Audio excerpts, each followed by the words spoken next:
Vous insistez beaucoup dans toutes vos déclarations sur ce que vous appelez le double standard. Vous considérez qu'il y a un double standard des Occidentaux quand ils condamnent l'Ukraine. Précisez ce que vous voulez dire exactement.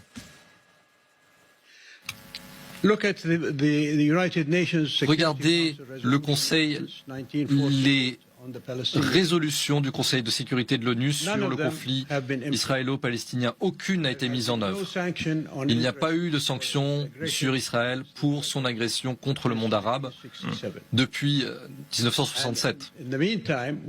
Dans le même temps, lorsque la situation a émergé en Ukraine, les pays occidentaux ont immédiatement imposé toutes sortes de sanctions sur la Russie.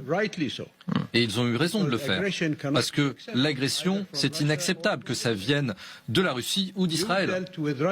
Mais vous avez traité la Russie d'une certaine manière, tout en permettant aux Israéliens de continuer à occuper la Palestine et à continuer à faire ce qu'ils font sur le terrain en Palestine. Est-ce que cependant vous renvoyez dos à dos qu'il y ait des impérialismes de toutes les puissances? Tout le monde le voit bien, mais est-ce que l'impérialisme d'une puissance démocratique et l'impérialisme d'une dictature, pour vous, se vaut? Je répète la question.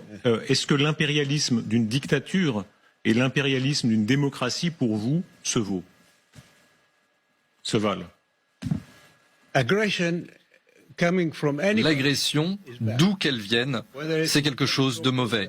Que ça vienne d'un pays soi-disant démocratique ou d'un pays d'une dictature. Le résultat, au final, c'est la mort de personnes innocentes. Et on voit la souffrance des Palestiniens depuis 1967. C'est une souffrance insupportable.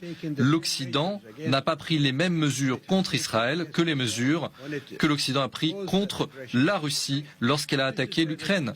C'est là qu'on dit qu'il y a un poids et deux mesures.